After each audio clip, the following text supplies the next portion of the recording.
Greetings and salutations, Dota fans. Welcome into the return of the D2L Western Challenge here this week. We're into the nitty-gritty now. One team making their debut here today, while the other looks to wind up their overall schedule in Na'Vi. Now, the storyline between these two teams, of course, they both faced off twice at Star Ladder over the weekend, and they ended up splitting those series. They faced once in the groups and once in the overall tiebreakers. Na'Vi was the one to get the best of them last, but RoX.KIS at the same time has shown that they can beat this team. And yeah, really interested to see what RoX is going to be bringing to the table in terms of getting off to a good start here in their D2L Western Challenge schedule, while Na'Vi has guaranteed themselves postseason play. Just a matter of how high they can rise in the overall seeding. A win here would secure them, virtually secure them, I should say, a top spot. To help break down the draft and, of course, break down all of the action, as always, welcome in once again, Trouf. And Trouf, we've been apart for, I don't know, not quite a week, but a few days. But yeah, it was a lot of fun getting to watch these teams in action at Star Ladder, both, though, finishing in the bottom half of the field. So a disappointing result for both. Yeah, it was unfortunate for them, as I think Na'Vi was 5th, 6th place, and RoX.KIS was 7th, 8th, if I'm not mistaken. Correct. So not exactly showing the best showing at Star Ladder. It's kind of unfortunate for them. But yeah, I agree. I think Star Ladder in general was a really fun event to watch. And even though we did have some time apart, it was being filled with some good games of Dota nonetheless. So, but yeah, here starting out quickly with the draft for this match anyway, Na'Vi versus RoX.KIS. AA and Venge, a very early Venge pickup here for RoX.KIS. That's very interesting. And Lycan, speaking of Star Ladder, by the way, there's actually an article I think that just came out on Gosu Gamers talking about why did Lycan fare so badly at Star Ladder 9, which is kind of interesting. I haven't read it yet, I just saw the title, but that is interesting because Lycan didn't do so well at Star Ladder. I'm sure there's a number of reasons. I have maybe my own reasons too, but picked up here first position here for Na'Vi. Well, he's one of those heroes, I think, that so long as you get ahead of him and stay ahead of him and just are very, very focused in your pressure and you contain him, you know, it's the old trope, you know, you cage the animal. That's kind of what it comes down to. And we saw that put into action a number of times over the weekend in terms of teams just understanding, okay, Lycan's going to be impossible to deal with if we don't get ahead of him, not necessarily ahead of his team, but just so long as we keep him within a range of development that we can deal with, we're going to be okay. And that ended up being how it worked out. Na'Vi, though, certainly going to go very heavy push to begin as they've picked up the Lycan, the Nature's Prophet. Really like the Bad Rider pickup in third position to go with it. One of the most important things of push strats is usually having that range of initiation that'll make the enemy team feel a little bit more uncomfortable under their own tower when they show up to defend. But RoX is on top of that as well. So you've got two long-range initiators that are very effective at what they do in the bat and the puck. And RoX right now, if there's anything you can say, they do feel a little bit thin. The support play early on out of the AA and the Venge, especially depending on how they end up laning it, because there is tons of aggressive potential right there, especially imagining a Lycan who's going to one lane farm. His lane presence can be a little diminished early on. So we'll see if RoX is going to pressure him that way or if they're just going to look to outmaneuver him and carve the map up with good support roaming in the mid game. Yeah, Venge and AA on paper sounds nice because you have the aura from Venge, you have the chilling touch from AA, and then the Aurora as well from or the Wave of Terra from Vengeful. So that's nice on paper. This is kind of interesting with Batrider and Nature's Prophet together. Probably going to see Batrider mid. We do see Nature's Prophet mid sometimes from some teams like Liquid. I know Collector runs that a lot in mid. Arteezy sometimes runs that in mid. I don't know if I've ever seen Na'Vi or Dendi play that in mid. I feel like Batrider maybe suits him more. And you made a really good point as far as when you're pushing, being able to still have the threat of an initiation, which I think is very important because sometimes when you just draft pushing lineups and you have no way to actually threaten the other team with a kill by initiating on them, it's very, very easy for the other team to just throw out nukes and just not be afraid of just standing there and defending your towers. But it's a very good point because if you have heroes like Batrider or Clockwork to kind of go in from the backside, or even Nyx with a blink will work too. Right. It makes it a lot more scary to actually. You actually have to really plan to defend a tower rather than just getting everyone down there and spamming out your abilities. So that's a really good point. Well, right now, the Mirana pickup, RoX again, and, you know, this is just quintessentially what I've always referred to as a thin lineup. You can see how everything's going to work together, how it's going to synergize together. I mean, hell, just the Mirana, Ancient Apparition, and Venge, that's a very devastating chain of stuns as well as damage. Talking about leading off with the Magic Missile, a Cold Feet, an Arrow, etc. You could just about guarantee with one good lead-off stun that both of the other two will hit in the Arrow as well as the Cold Feet proc. And but in terms of their damage, it's all going to basically come down to isolating and focusing down the correct targets. You don't have a ton of AoE right here outside of Ancient Apparition with his Ice Blast. Puck, of course, Waning Rift does okay damage early on. If you manage to catch 2 or 3 with the orb, that helps. But mostly it's just going to come down to good communication, whereas Na'Vi kind of has a little bit of everything, a bit of a grab bag of a team. They've got the push. They've got good global presence with Nature's Prophet, as well as the Visage Familiars once he hits 6. They've got good range, good magic damage, and once Lycan gets an item or 2 up, he'll contribute very good physical damage as well. So at this point, I think Na'Vi's lineup a little easier to execute on the overall, but RoX, again, this is just a gold-black, quintessential gold-black lineup. This is how he likes to draft, and he's shown time and time again, going back for years now, that he knows how to get a team to execute this kind of lineup. The Timbersaw, though, does give them some much-needed AoE and some much-needed mid-game punch. Yeah, if they win the early game, RoX.KIS, that is, their mid-game is going to be really scary. Like, Timbersaw is going to do so much damage. That's the only thing I fear, though, is if they don't win the early game, I don't know how they're going to win. They'll be okay in the mid-game and then not so good at all in the late game. But Na'Vi has kind of a greedy lineup, and I use that word scarcely, but it is because I don't know. They picked the Visage to try to protect the Lycan against this, what's going to almost likely be an aggressive tri-lane from RoX.KIS with a Mirana, Venge, and AA. This last pick is going to be kind of important too. I wonder if Na'Vi is going to do some kind of mind game things here and just send like a dual lane top, or I mean a tri-lane top, and then like another hero just to roam around from that tri-lane and then try to just avoid the tri-lane from RoX.KIS. I see Na'Vi do this kind of thing a lot, where they'll just try to mind game to their team, just to try to secure a little bit of farm on your core, and then they try to rotate around, and then you counter rotate just so you can get some kind of farm. Because if it's straight up tri-lane versus tri-lane, this AA Venge Mirana is going to be pretty scary for Na'Vi. So very curious to see what their last pick here is. The last pick, whenever you look at the way it could pan out, depending on how greedy Na'Vi wants to be about it. I mean, you would imagine, like you said, the Bad Rider seems to make sense mid here with the Prophet in the offlane, +1 support to go with Lycan and Visage, just to give him a little extra protection. But you could even completely flip it around and send the Prophet right to the jungle, Bad Rider offlane, and then go with a mid now for Dindy. But I feel like that would be really rolling the dice quite a lot, because you do have some strong laning. Your Lycan would get just pummeled.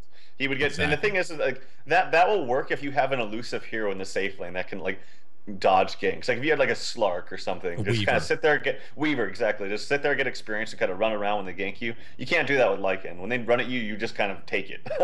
Right. So it's gonna, yeah. I'm not quite sure. It could just be a very, very strong defensive support hero. Yeah. Lich is okay, although Lich isn't good until he hits like level 3 in the tri-lane. Right. So it's kind of iffy. This is where Lich could be good in the sense that if you try to do something crazy, like, you know, them going off lane with it. I don't know. I just feel like I have this feeling that Na'Vi's going to do something weird to catch us off guard, to try to like catch RoX.KIS off guard. But we could see the standard tri-lane versus tri-lane here. I really think that RoX.KIS is going to go aggressive.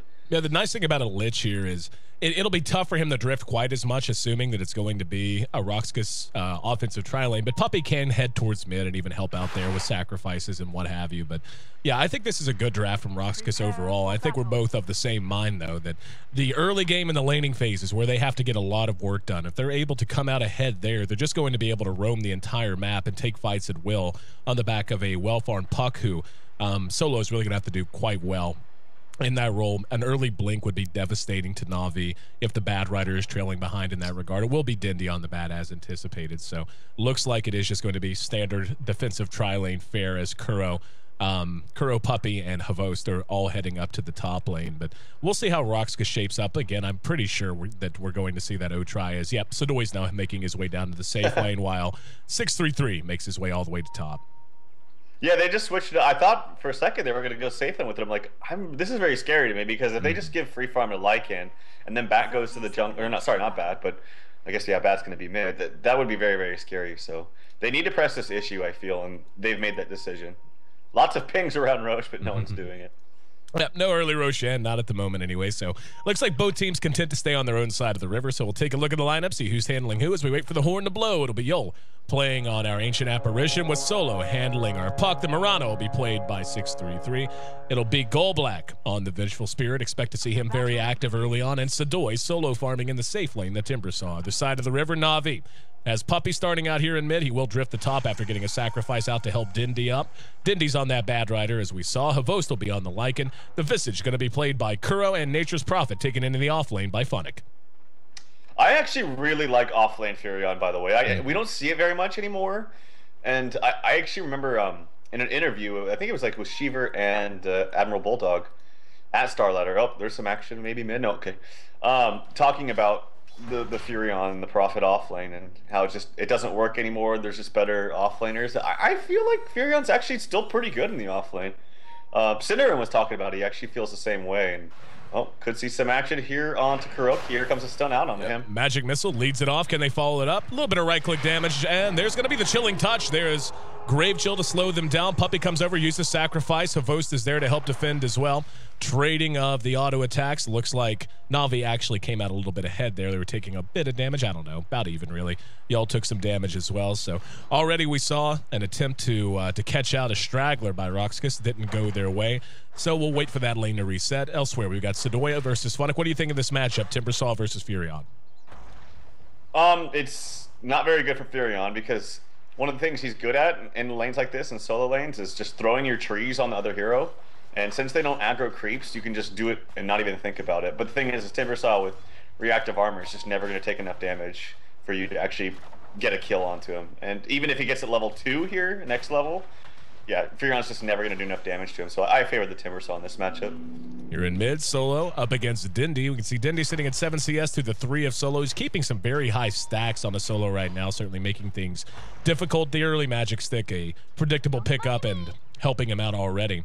And wow. Yep, so Dindy getting some damage done in the meantime, and even the Magic Stick, not enough to keep him above half health, at least at the moment. And as if matters couldn't get worse, Dindy going to find himself a double damage rune at 2 minutes as well. Yeah, I really don't think you can afford to give yourself that many stacks against a bat. Even if he's not going on you right away, it just makes it so much more potent if he decides to. Just for a second there, he popped the Firefly, and just literally 1 second just did half his HP. So yeah, he's got to be a little more careful about getting so many stacks onto him. It's more obviously easier said than done, but up at top, continuing to play right in front of each other. This is one of those lanes that so far has been relatively quiet, but you know when it breaks out, it's going to be probably a lot of early damage. If there are deaths, there'll be immediate TPs and so on and so forth because of the importance of this lane for both teams. So continuing to try to keep the camera there, but they are farming basically right in front of each other's face for the most part. We can see Furion is doing quite well in bottom, by the way. He's sitting at 13 CS now. The Timbersaw at just 8, so Sedoy kind of getting bullied around a little bit at the moment. Yeah, it's not like a terrible matchup for him. He can still farm very well, like with the treants. He can always get last hits when he wants to. I just feel like you don't have any kill potential on the Timbersaw, and that's one of Furion's strengths in a 1v1 matchup, is being able to always keep them low and keep them in a position to where you can kill them. But yeah, Furion, Funnick doing really well down here. And much better than I think he should. Yeah, I agree. And we can see Funnick's early phase boots build is paying dividends. He's able to get as close as he wants, harass as much as he wants, has the extra damage for last hitting and for harassment. And he doesn't really face a lot of threat from a Timbersaw, even with Timber Chain. He's just going to be able to get close to his tower soon enough that the burst is going to be a little lacking in terms of bringing him down quick enough. But so far, this top lane is staying quiet. And honestly, I think that favors Na'Vi quite a bit. We can see the Lycan sitting at 7 CS, about half of that of the Mirana. And that in and of itself is a bit of a win for RoX, but they're also keeping everyone alive and breathing. Yeah, it's not. Yes, as long as this goes passively, no one's dying. I agree. I think this favors Na'Vi. They just have a better mid game, way better. Chilling touch. Here comes some action. Yep. There's the arrow off the mark. Havost dodged it. Would have died for sure. Still going to end up being first blood as Golblack connects on the magic missile, and the chilling touch damage showing itself there. Dindy now spotted out. And not enough mana, almost enough for a magic missile. Looks like they will go ahead and turn back and just take what they can get. And because of that rotation, Solo getting a little bit of a respite here in mid and finding a few more CS. He's now cut that lead to 17 to 21 in terms of overall CS. So not only a good kill, but getting a little time for their mid certainly helpful too. Yeah, he's doing a lot better now. And bottom lane, I was going to mention Timbersaw. He's actually increased his CS just a little bit more now, so it's relatively even. I am kind of interested why he didn't go like a second point into reactive armor. Maybe he just really wants the damage output from the chain, and that's good too. I just think that you can really just get up in their face and bully them with extra stacks in your reactive armor. But you know, to each their own. I think this is still fine. And he's bumped his CS just a little bit, but still Funnick is leading the boards here with 25 and 13. So magic missile on Havost. Arrow gonna be dodged again. Shot just a little late. Kuro eating a lot of damage right up front, but here comes Puppey and the Furion ulti, helping to clear things up. Funnick teleports in. They're looking for another kill on the Gold Black if they can find him. Not enough mana though for the Sprout, so he will eat one more Ice Blast and a couple of auto attacks. Down he goes. So Na'Vi punishing the aggression of RoX.KIS that time. And that's twice now that the arrow has just been a smidge late coming out from 633, and it's cost them. They got the one kill whenever the one missed, but that time definitely made a difference. Dindy going to be coiled in mid, and not enough mana for a Starfall or for an arrow. Dindy going to be silenced out. Auto attacks, are they going to be enough? Solo jaunts underneath the tower, and Dindy able to make it away by the skin of his teeth. So a lot of damage actually done there to the Mirana and the Puck both, so that's actually not too bad. He barely survived, but wasting a lot of time. Ain't gonna find himself a DD rune to get him right back into fighting shape. Yeah, actually, right before that engagement up top, he Funnick hit level 6, like right before. Now he takes level 7, so that was a really good engagement for him. If he didn't hit level 6 right there, it could have been a little bit different there for Na'Vi. So well played by Na'Vi, and good job by Funnick. And his extra levels and good farm is really coming into play here. And now he's got another 1,400 gold under his belt. Potential action in mid. Hope he will be okay in mid. So, yep, good here for Na'Vi. RoX.KIS rotating, a little bit of help in the mid. Yul's hanging out there along with Gold Black. Up at top, this is Havost being left totally alone, as at bottom we can see 633 has brought his Mirana down to the bottom lane. But yeah, for right now, everything is looking pretty solid for Na'Vi. And actually, Timbersaw manages to get himself a kill underneath the tower as well with that Timber Chain. So Sadoy able to get another kill. Now maybe some action here in mid. Puppey showing his face. Dindy about half health. There's a magic mill shot uphill. There's going to be Gold Black hit with the Grave Chill and the Soul Assumption, plus an auto attack enough to bring him down. Na'Vi able to get a little payback immediately. They had to lose the Prophet in order to get the Venge in mid, however. So already a very close match, 7 minutes in. Dindy is in great shape in terms of his overall CS. He's going to have his Blink Dagger up in mere moments, but Puck's not far behind. However, comparatively, he is. As we can see, nope, there's another coil on the Dindy. Here comes Sidor to try to make something happen. Waning Rift is there. Whirling Death and a Chakram. Enough to make it 3-3. And here comes the Furion ultimate up at top. Yul's going to be hit, and the Furion ulti connects. One more auto attack will bring him down too. So action beginning to break out all over the map, and I think this is pretty much what we expected. And Havost and Puppey sitting at top lane. Havost going to come out. Havost has made up a lot of ground in terms of overall CS. Now in great shape compared to the Mirana. Mirana's still looking for her phase boots. Does have up her claws of attack. Yep, there we go. Manages to get those up quickly. But here early on, 7 kills in. Who do you think has won out on the laning phase? Do you think RoX.KIS has done enough work, or do you think Na'Vi has managed to stem the tide?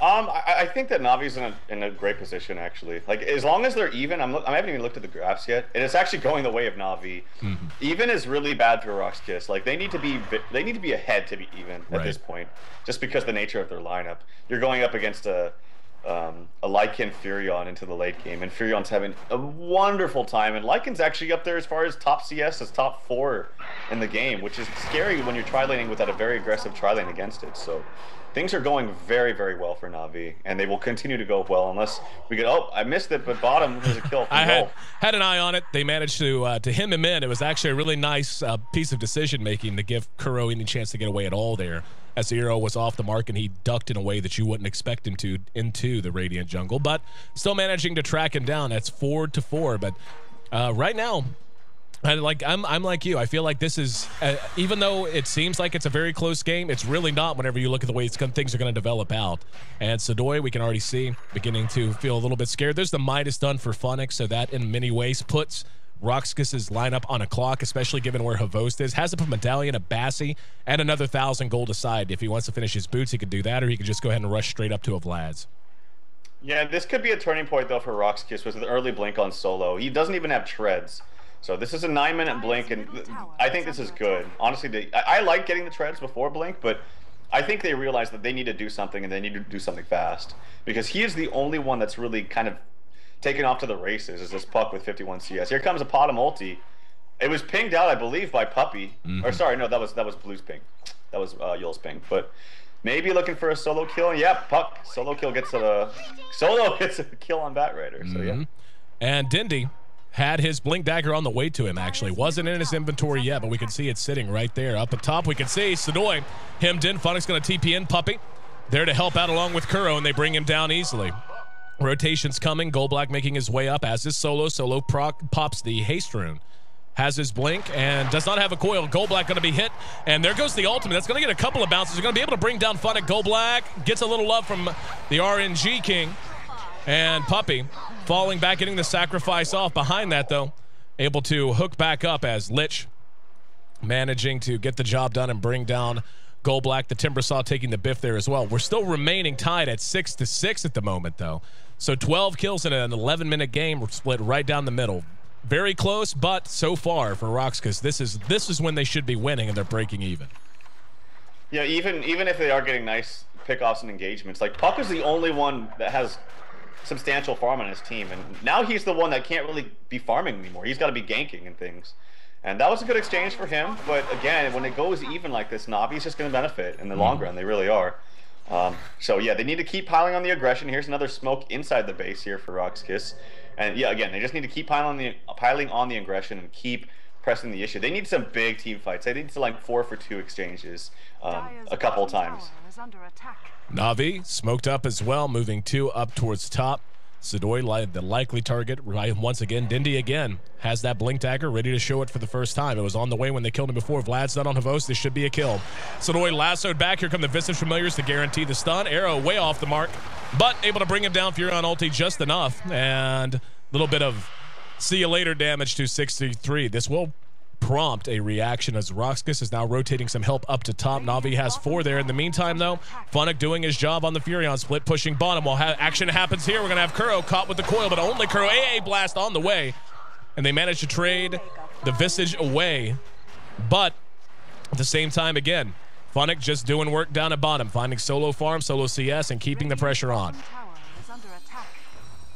Yeah, and his ulti's doing so much damage, and he doesn't have to be there for any of the fights. That's the power of just global heroes in general. He doesn't have to be there. Oh, double TP here bottom. It's Avenge. Can he get the swap up? Oh, Goldblack, he was so close to getting it. Trying to be as fast as possible, but couldn't quite get the swap. Furion just a little bit too fast for them, so unfortunate. But yeah, good split push there by Funnick, and I'm not sure what build he's going to go here. I know the popular one. Oh, here comes another Miranda ulti.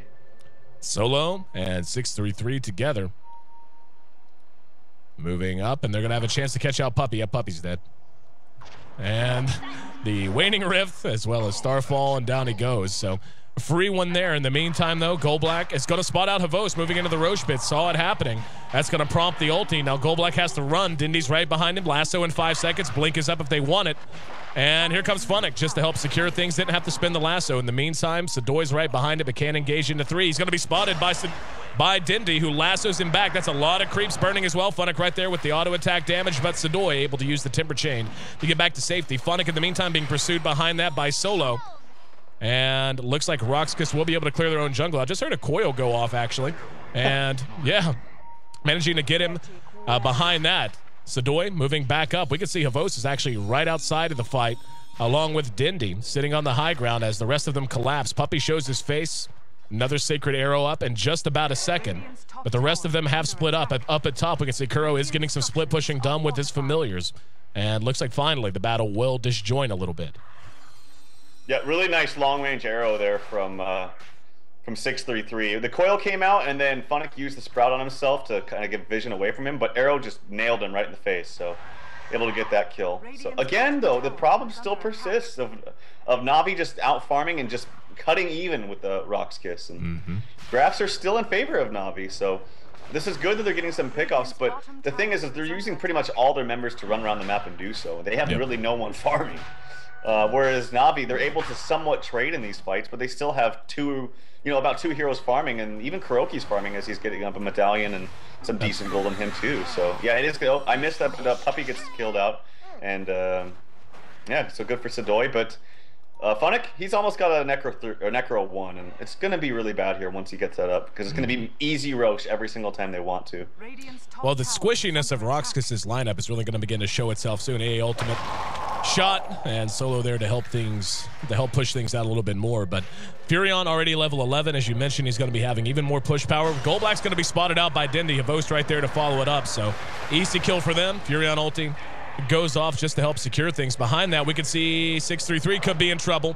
Dindy right on his tail. There's the Chilling Touch. He gives a little bit more damage. Chakram helps slow things down a little bit. Chilling Touch onto Y'all. Soul Assumption enough to bring him down. Behind that, Sidoi has to back out. There's going to be another Ice Blast. And look at the damage that we're beginning to see out of that mix of magic plus physical damage. Behind the fight, they're not done. Dindy blinking and trying to find 633, and didn't even need it, as Funnick was right there to teleport in behind. And the whole time up atop, Solo doing what he can, but not coming to the fight. He can't exactly split push with the puck. He's finding a little bit of farm, but after that, the overall net worth shows Na'Vi with 3 in the top 4 right now, and it doesn't look like they're done here in this bottom lane. Yeah, that was a 4 for nothing exchange in favor of Na'Vi. Coil. Oh, here comes a Coil onto just Funnick, though. He might die, but I think Solo might pay with his life. Here comes a Soul Assumption, AA ulti flying out through. Funnick might die. He does die. So nice job by Yol. It's not Solo, is trying to do some elusive. But he attacks the creeps, now might just get spotted out, but he should be fine. So at least able to get that kill onto the Furion. So nice job by the AA. Whole time, Dindy back in the jungle. Has his 4-staff done now. Virtually done, I should say. But yeah, we're beginning to see the chasm in terms of overall net worth and experience really begin to open up. Close to a 7,500 gold lead for Na'Vi. And I don't know that RoX.KIS, outside of just basically taking control of the game this second right now, I don't know that they have the firepower to stop them from snowballing out of control. They just basically have to fight every single chance they get. Otherwise, they're going to get split pushed to death. Otherwise, they're just going to get run over by the mid-game power of a Lycan and a Nature's Prophet for sure. Yeah. Yeah, and they're going to have double Necro books here for Na'Vi. They're going to have... Actually, they already have them. Necro's finished them on Havost, and this Medallion, by the way, is doing work in these fights as you see people just get crushed. Like Timber Saw, 1 reactive armor just gets destroyed by... oh, here comes some action. Solo, he already cast his orb. Easy kill. Easy kill for Na'Vi. They were doing Rosh in the meantime, but Havost backed off for the time being. I saw Rosh actually walk all the way out from his pin. I'm like, wait, did it die? Yep. No, but he just walked out, went to do some ancients. This is going to be a top tower push, and they might go back into Rosh. So, yeah, Na'Vi's just banging on all cylinders here in the mid-game. Down goes the tier 1. Second tier 1 to drop. And let's see if they want to continue to push. Really not a whole lot of reasons why they shouldn't. Lasso is on cooldown, but that's not going to matter that much overall. Havost is back in the pit, and they might have a chance to catch him. They're going to move up. They need to get there very quickly. There we go. Havost spotted out, pops the ultimate, and there's the stun. Who's going to get it? Funnick managed to grab that, actually. And now they're going to turn it around, and that just about might be that. So Funnick able to grab the Aegis, coming in to help his teammate out, knowing that help was on the way from RoX.KIS anyway. Now Sidoi spotted out, and we can already see it. Dagon's actually been picked up by the puck. Book 3 in the meantime, though. Done on the Prophet. Funnick shows back up. 3 stacks. There's the Sprout and the Firefly. A little bit extra damage, and down he goes. Yol was there to try to help. Solo there to help follow it up. So that's a nice kill to go ahead and grab the Aegis off of the Nature's Prophet. And let's see if he can get away. They may be able to follow this up. Puppy's coming to help, though. Coil was spinning. Only got him. Dindy going to be able to lasso Solo down. And there's the ultimate. That's going to get a bunch of bounces. And the follow-up from Funnick's own ultimate, Nature's Wrath. That's a lot of magic damage. And again, this is what we were talking about during the draft and what I was worried about. You're just beginning to see how squishy they all are. No one near any sort of magic immunity at this point. And between nothing, absolutely nothing, but the Nature's Prophet ultimate and Puppy's Chain Frost, they're just going to evaporate in these fights. Yeah, and again, this is just going to get worse. I can't stress that enough. And the problem with the lineup for RoX.KIS, as we alluded to towards the beginning, is that a level 3 Necro book? Yeah, it's a level 3 Necro book from Furion, and that's a level 3 Necro book for Havost too, or Havost 4, I should say. But the problem with this lineup is that they had to this is like heroes that you have to crush with, like absolutely dominate. We kill them 5 times in 2 minutes up top. We take the tower. We start roaming on mid. But the thing is you never. I feel like it's very risky to draft a lineup where you have to crush, because you can, and it certainly can happen. But if it doesn't, if you don't, like, things happen. People get lucky runes or things like that, and things just happen. If it doesn't happen, then you just lose most of the time. So it's kind of a very, as you mentioned, I think you would use the word thin, which is I think a very good word for the draft here from RoX.KIS. So it's very thin, I feel. And just look at the damage from nothing but Furion's ultimate. That's a quarter health bar for the two most farmed heroes on RoX.KIS. We're going to see a coil spent to try and save Solo. And he may be able to jaunt away because of it. Yeah, he's going to be able to make it away even though most of Na'Vi was there. Phonic solo kill onto Yol, perhaps. Yep, going to be able to bring him down. However, there's a follow-up from Solo. Phonic getting a little bit greedy. And don't know that that was worthwhile, trading your Furion for an Ancient Apparition who is largely underfarmed and feeling almost irrelevant this game. Most of the time, especially by 20 minutes in, your AA begins to feel really punchy. But to tell you the truth, I just haven't felt that from RoX.KIS at all. His ultimates have felt pretty irrelevant. Chilling Touch was nice in lane, but just haven't seen a whole lot come out of that pick. And Avost now going to work on the tower. Just look at this thing melt. They're going to pop the glyph. And Sadoy trying to hold the line. Has to be careful. That's a DD on that Lycan. He may be able to chase him down. And will. There's no mana. A ultimate comes out. There's a stun from Goldblack to try and save him. A ultimate does connect. And they're going to come back in using the Mirana ulti to try and pursue him out. Avost just doesn't care. He actually now tried to go farm. And is going to end up dead because of it. So nice pickup from RoX.KIS to try and turn that around. Dindy has the lasso ready, and we'll go ahead and spend it on Solo. Goldblack's right there as well. Chain Frost shot out, and they do secure a kill on the Solo because of it. Goldblack not out of the woods quite yet. He's going to try to TP away. Phoenix there to help out with some right click, and the Nature's Wrath for a little bit of extra burst. 22-13. Can only imagine this game beginning to wind itself down as 15K in 21 minutes. That's getting into the territory of rather insurmountable. Gonna guess you're muted up, my friend, so hopefully there he is. Heard him flicking off that time. Maybe. Or maybe he's just being quiet. I don't know. We'll figure out if we can get him back on the call momentarily. But Na'Vi continuing to just clean house. Sacred Arrow off the mark, but at this point, really Na'Vi in complete control of this. I mean, when we take a look at the item development on RoX.KIS, it is just woefully anemic. Only a point booster up on our Ancient Apparition, a Scepter, a Forlorn Thought. Dagon certainly helps in damage for Solo, but not a whole hell of a lot else. The Mirana just has a Yasha and Drum, so she's not going to be carrying anyone anywhere. And then warding from Goldblack. And Sadoy is probably the most the most poor Timbersaw I've ever seen at 22 minutes. Sitting on more or less nothing. Has himself an urn, a bottle, and a set of arc boots. He does have 1,500 gold set away, so he is making some progress, but for the most part, just really not feeling punchy at all, which is what you want out of a Timbersaw. Havos spotted out by Solo. We'll go ahead and spin the coil, and Havos, there's the AA ultimate as well. They may be able to chase him down. Did he come in to help out, though? There's going to be a lasso as they get a return kill instead. And this is just a complete lack of damage and survivability. Mirana and Timber spot out Dindy, but he's moving too quick. He picked up the Mask of Madness, so that extra movement speed certainly nice. In the meantime, at bottom, Phonic, along with Kuro and Puppy, pushing down yet another tower. And pretty much everything collapsing around the knees of RoX.KIS right now. Absolutely no farm, pretty much no levels, and their map control, what little there was left, beginning to fall apart as well. And yeah, now we're up to in excess of 20K in favor of Na'Vi. Arrow will connect. That'll hit Kuro, but the number of creeps they got to push through just to come into these fights is massive. Here's an AA ultimate, and this can sometimes extend games by itself with well-shot ultimates like that. To tell you the truth, I don't know if they care that much. Solo comes in and gets a little bit of damage done. Na'Vi just going to wait this out. There's the Moonlight Shadow, and the dust out from Puppies. He gets off the ultimate. Solo coming back in. Phonics right there. They manage to sprout in. The Mirana forcing another leap, but Solo such enough to bring her down behind that.